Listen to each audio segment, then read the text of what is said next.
अस्सलाम वालेकुम। आज हम अपना छोटा सा टॉपिक करेंगे, फैक्टर्स अफेक्टिंग रिवर्सिबल रिएक्शन। ठीक है, जिसमें हम बेसिकली एक ही एग्जांपल से सारे फैक्टर्स को समझ लेंगे। ठीक है, इन टाइप ऑफ क्वेश्चंस में हमें एक इक्वेशन दी होगी, कोई भी रिवर्सिबल इक्वेशन दी होगी। ठीक है, और ये मतलब ऑप्शनल है, इसको हम डिस्कस करते हैं।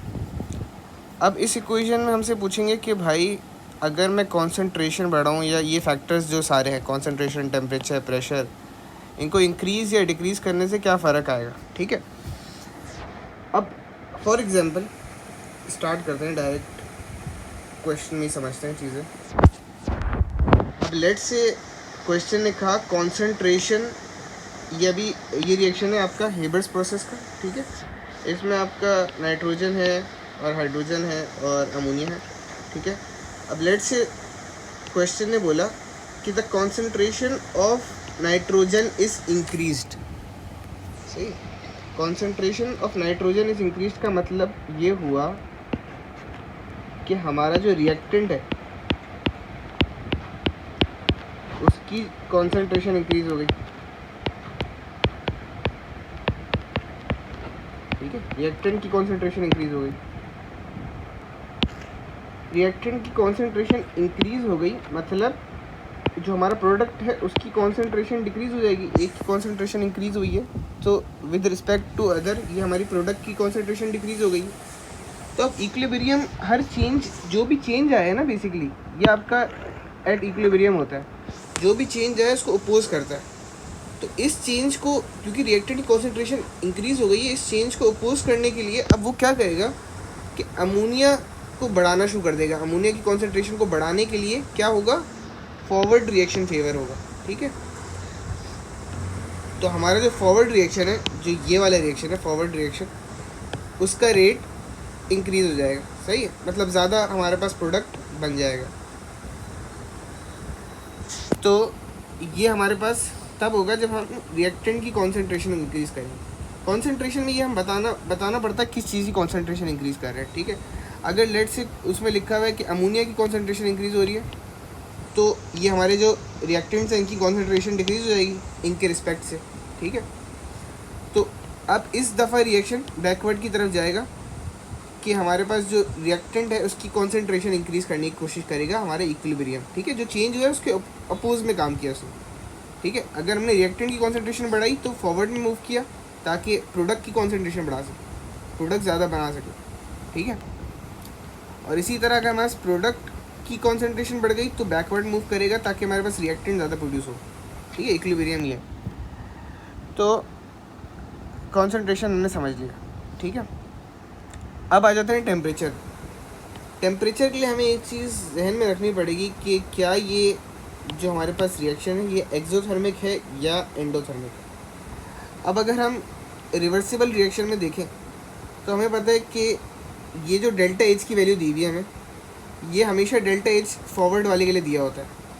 अगर कभी भी आपको रिवर्सिबल रिएक्शन के साथ डेल्टा एच गिवन है तो this is the delta H for forward reaction. ठीक है, अगर फॉरवर्ड रिएक्शन ये डेल्टा एच दिया हुआ है -180 तो ये फॉरवर्ड एंडो है, बैकवर्ड ये फॉरवर्ड एक्सो है, बैकवर्ड ये एंडो होगा। ठीक है, बैकवर्ड +180 होगा। तो ये जो डेल्टा एच दिया हुआ है पॉजिटिव नेगेटिव, ये फॉरवर्ड रिएक्शन का दिया। ठीक है, अब कुछ क्वेश्चंस में आपको डेल्टा एच हो सकता है गिवन ना भी हो। जैसे अगर उन्होंने कंबस्शन की कोई इक्वेशन लिखी हुई है तो उसमें मतलब ये सिलेबस में बात गिवन है कि आपको पता होना चाहिए कुछ रिएक्शन का कि वो एक्सो है या एंडो। ठीक है, तो एक्सोथर्मिक होगी वो इक्वेशन, उसका फॉरवर्ड रिएक्शन मतलब वो तो उसका फॉरवर्ड रिएक्शन एक्सोथर्मिक होगा। ठीक है, तो यहाँ अभी हमें डेल्टा एच दिया हुआ है उन्होंने फॉरवर्ड का -180। तो अब लेट से मैं टेम्परेचर को इंक्रीज़ करूँ, टेम्परेचर को जब मैं इंक्रीज़ करूँगा तो क्योंकि फॉरवर्ड रिएक्शन हमारे पास जो टेम्परेचर है वो इंक्रीज़ करता है ना, आपको पता है एक्सोथर्मिक रिएक्शन क्या होता है, टेम्परेचर हमारे पास उससे इंक्रीज़ होगा। सही है, क्योंकि टेम्परेचर इंक्रीज़ हम वैसे ही कर रहे हैं तो वो एंडो की तरफ फेवर करेगा, क्योंकि एंडो आपको पता है थोड़ा कूल डाउन करने वाला प्रोसेस है, टेम्परेचर डिक्रीज़ होता है उससे। क्योंकि हम टेम्परेचर वैसे ही इंक्रीज कर रहे हैं तो हमारे इक्विलिब्रियम उसको अपोज करेगा, यानी वो एंडोथर्मिक रिएक्शन को फेवर करेगा। एंडोथर्मिक रिएक्शन का मतलब ये कि वो इस बार फॉरवर्ड नहीं जाएगा, उस बार वो बैकवर्ड जाएगा, ठीक है, इस बार वो बैकवर्ड जाएगा। इस बार मैं लिख देता हूँ बैकवर्ड क्यों? क्योंकि फॉरवर्ड रिएक्शन एंडोथर्मिक है, अगर वो फॉरवर्ड जाएगा तो टेम्परेचर वैसे ही बढ़ रहा है, फॉरवर्ड जाके टेम्परेचर और बढ़ जाएगा, ठीक है। अगर लेट से टेम्परेचर डिक्रीज हो रहा है तो वो फॉरवर्ड रिएक्शन इस बार फेवर करेगा, क्योंकि टेम्परेचर डिक्रीज हो रहा है। इक्विलिब्रियम क्या करेगा? उस चेंज को अपोज करेगा, यानी टेम्परेचर इंक्रीज करने की कोशिश करेगा। वो टेम्परेचर इंक्रीज कैसे करेगा? कि वो फॉरवर्ड रिएक्शन को फेवर करेगा, क्योंकि फॉरवर्ड रिएक्शन हमारे पास एक्सो है, ठीक है।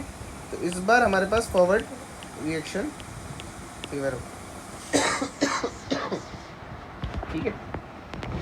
अच्छा, प्रेशर का सिंपल सीन है। प्रेशर का आपको पूछेंगे तभी जब आपकी पूरी equation in form of gas, basically हम बात ही प्रेशर का गैस जो स्टेट है उस पर बात करते हैं प्रेशर, ठीक है। तो हम क्या करते हैं, इक्वेशन के राइट पे जाते हैं, इक्वेशन के लेफ्ट पे जाते हैं और टोटल गैशियस मोल्स निकाल लेते हैं, ठीक है। इधर इक्वेशन के अगर मैं लेफ्ट पे देखूं तो हमारे पास 4 गैसेस के मोल, सही है। इधर 3 हाइड्रोजन के हैं और 1 नाइट्रोजन के, ठीक है। इक्वेशन के मैं राइट पे देखूं तो 2 गैसेस के मोल हैं, ठीक है। अब मैंने यहाँ सिंपल सी बात लिखी हुई है, सिंपल सी बात ये लिखी हुई है कि increasing pressure will shift the equilibrium to that direction with less number of moles of gas. तो अगर मैं इंक्रीज प्रेशर करूँगा तो किस तरफ जाएगा इक्विलिब्रियम? फॉरवर्ड डायरेक्शन में जाएगा। जहाँ कम गैस के मोल्स हैं वहाँ शिफ्ट हो जाएगा इक्विलिब्रियम। तो ये चला गया फॉरवर्ड में। इस केस में सिर्फ अगर मैं प्रेशर इंक्रीज करता हूँ ऊपर वाली इक्वेशन के रिस्पेक्ट से तो फॉरवर्ड में चला जाएगा, क्योंकि प्रोडक्ट साइड पे हमारे पास less number of gaseous moles है, ठीक है। ये हमारे पास ये बात बता रही है, ठीक है। इंक्रीज और डिक्रीज़ करूँगा प्रेशर तो किस तरफ जाएगा? जहाँ मोर नंबर है। तो डिक्रीज़ अगर प्रेशर करूँगा तो मेरे पास ये बैकवर्ड चला जाएगा, ठीक है। ये सिंपल 3 हमारे पास फैक्टर्स हैं जो अफेक्ट करते हैं रिवर्सिबल रिएक्शन को। कुछ चीज़ें जहन में रखी हैं। कैटलिस्ट आपके पास किसी एक डायरेक्शन में शिफ्ट नहीं कराते इक्विलिब्रियम को, जिस तरह कॉन्सेंट्रेशन, टेम्परेचर, प्रेशर। जस्ट ये है कि कैटलिस्ट आपके पास rate of forward reaction and rate of backward reaction दोनों को इंक्रीज़ करता है, ठीक है, दोनों को इंक्रीज़ करता है। तो इसका इक्विलिब्रियम में कोई फ़र्क नहीं पड़ता, ठीक है। Simple is that. तो इतना ही हम रखते हैं, सिंपल सा टॉपिक है, इसमें छोटे मोटे फैक्टर्स हैं, बस प्रैक्टिस आपको चाहिए इस पर, और मार्क्स केयरिंग टॉपिक है, ठीक है। Thank you.